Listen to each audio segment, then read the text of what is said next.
And we're back here, folks, right here on the Sports Talk Nation. Michael Cohen here with you, and we are getting back to some baseball. Much needed to get back onto some baseball. And let's talk about the New York Mets and their trip overseas to England.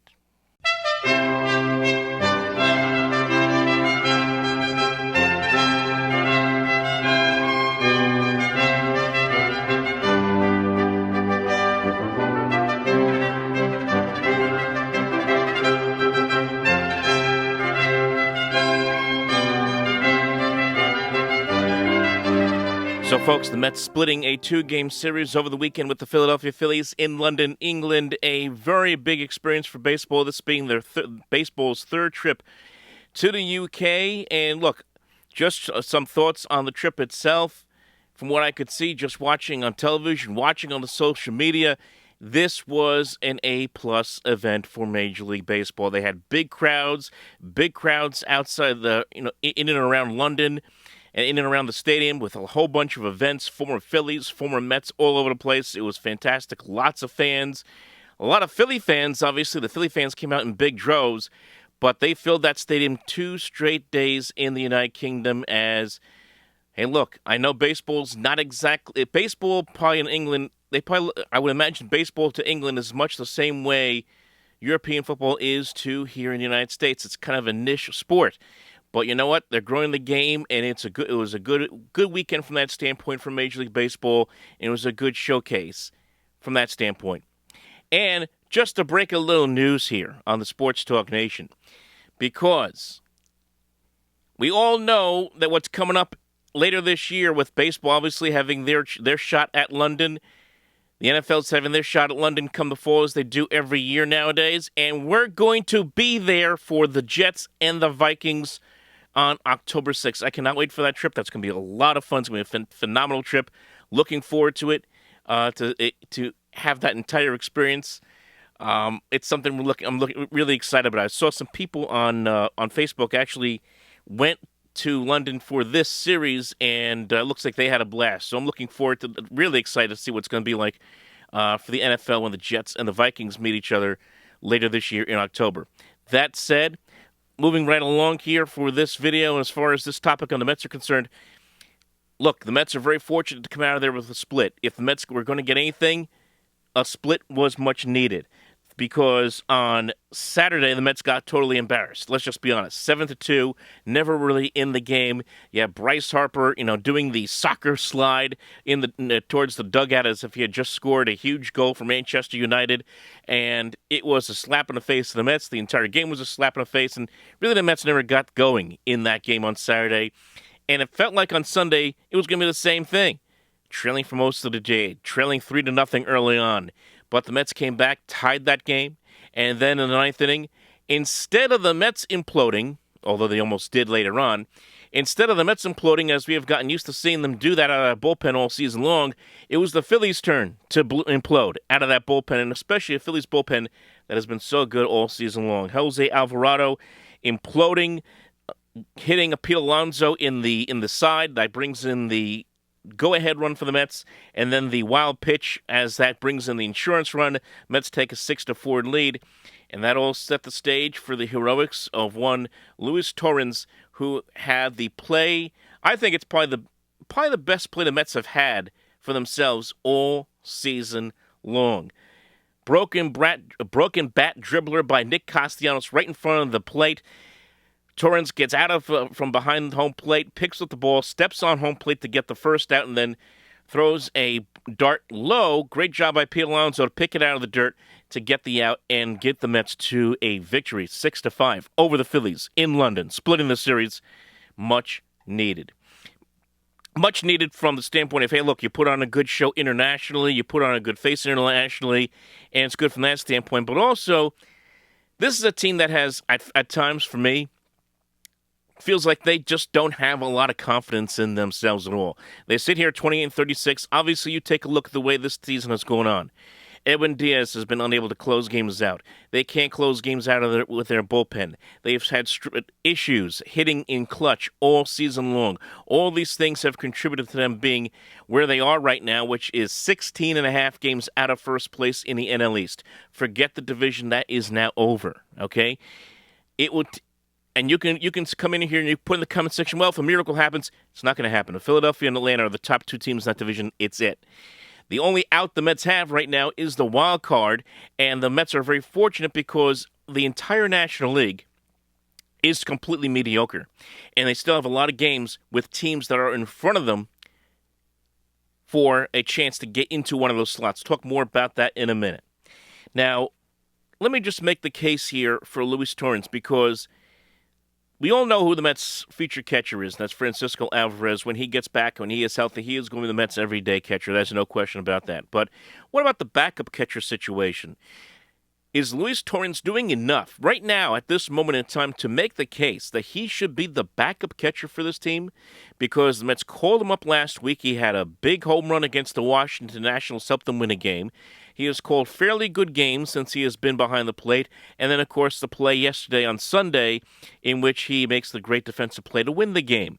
He is making the case, and this is nothing against Tomas Nido, to be the Mets' backup catcher moving forward when Alvarez gets back in healthy. So that's something to pay attention to. And it is interesting that Steve Cohen made note of that because when he was trying to make the case that Steve Cohen is that, hey, look, we're making better baseball decisions than we have in the past. Really a slap in the face at Billy Epler, in a way also Buck Showalter, but mostly at Billy Epler, because David Stearns goes out there, finds a guy like Luis Torrens on the wire from the Yankees, brings him in $100,000, and the guy has contributed so far up to this point. So it's those kind of things that the Mets are relying on right now because they're not getting a whole heck of a lot out of anybody else. I mean, out of anybody else in the regulars. You take a look. Let's just take a look offensively. And we all know about the struggles that we have seen throughout the course of this year from a lot of the big names, but really let's just take a look specifically at the last month now. Let's go into May. Let's start there. Obviously, it's been a struggle all year for Pete Alonso. It's been a struggle for Jeff McNeil, who has been riding the pine. He is hitting 202 in the month of May, and it hasn't gotten any better from here in June. He's been riding the bench most of the time. Brandon Nimmo has been struggling all year. He's now dropped to the 3 spot. I don't know if that's a good spot for him. J.D. Martinez, who a lot of people, including myself, thought was going to have a major impact, and he did on Sunday with a 2-run double. Keep that in mind. But would be more consistent presence in the lineup outside of an occasional name drop here and there, hasn't really put it together up to this point. It's been a team that has a lot of potential.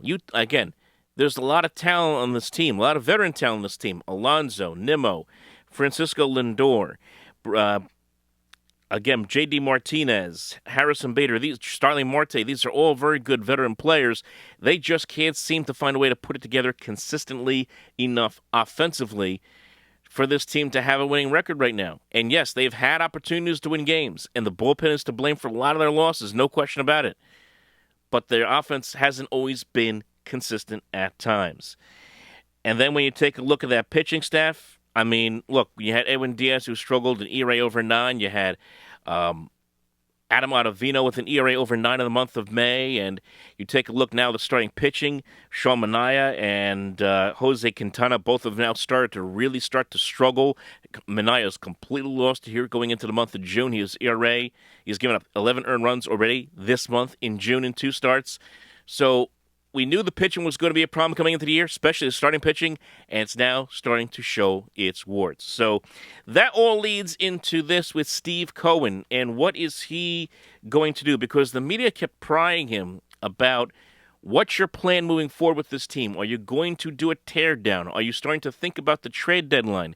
And he pleads the fifth. Now, I will give him some credit for this because he's doing something that I don't see many owners do, at least in New York. certainly you don't see, when you hear from owners, let's say it's a Woody Johnson or a John Mara, or even the Steinbrenners, they usually would just say, "We'll discuss it, mid-season. We'll discuss it at the end of the season," and they just defer to their general manager, and that's it.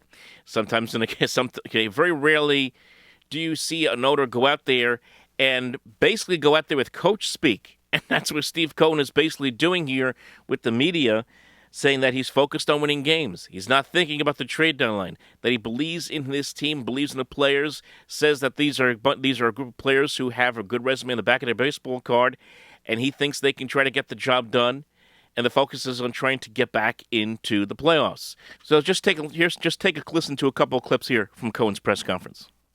Okay, so obviously, we'll see what it looks like 4 to 6 weeks from now, and but I still feel this team has got a good run in them, a lot of good players, and a lot of good. I think the locker room's good, the culture's good, and so I'm hopeful. At the same time, we all know what the inevitable is, that the trade deadline is looming, that questions about this team are looming. What are they going to do with McNeil, who has been right on the pine? Are they going to put him on the market for a trade? What about Pete Alonso? Is he going to end up getting traded because, again, he has an expiring contract, wants a big money contract? There was that report a couple weeks ago that he had rejected a 7-year deal for the Mets last offseason. So what is the future for a lot of these guys? Would the Mets continue to do a teardown that they did last July? This year, things do not improve. These are all questions that are going to be asked really every day, and they're being asked now, and they're going to be asked right up until through the trade deadline going into August. And I give credit to Cohen to try to avoid those questions the best he could and spin it in any which way, but those answers are inevitable, and they have to come one way or the other, and that's why it's going to lead to this week. And really, when you take a look at the Mets, they are 3 games back of the wild card. And they got a whole bunch of teams in front of them, like San Diego, San Francisco, who they're done with this year. They had a losing record against. Chicago, St. Louis, they have one more game with them. Arizona, I believe Pittsburgh's also ahead of them right now. So they got a bunch of teams right now in front of them, even Washington in front of them for that wild card spot, that last wild card spot. And the Mets right now face, in my mind, a 9-game stretch that's going to really make or break their year, especially this homestand where they get the Miami Marlins and the San Diego Padres coming into Citi Field. After that, they hit the road to Texas to take on a struggling Rangers team. If the Mets, in my mind, the Mets have to come out of this 9-game stretch at least 6-3, maybe more likely 7-2, to start to rebuild that feeling that, hey, look, maybe the Mets can put together something here towards the All-Star break and then past the All-Star break to turn this season around. If they do not do that, and if the issues continue, bad bullpen, bad starting pitching, inconsistent hitting, then it's going to be curtains for this Mets team if it isn't already. So this is a huge week for the Mets. It's a huge week for a lot of these guys in this team. It's going to be interesting to see how it works out. It was a fun trip to watch from long distance here, of course, in the New York tri-state area with the London trip. But now it's back to baseball, and we'll see how the Mets do this week in a big, crucial week for them against the Marlins and against the Padres. It's make or break time, and we'll see if they can back up Steve Cohen's words. If you like what you heard, or if you want to hear more, obviously like and subscribe right here to the Sports Talk Nation. We can just join the discussion, folks. Leave your thoughts below, and we'll talk to you next time.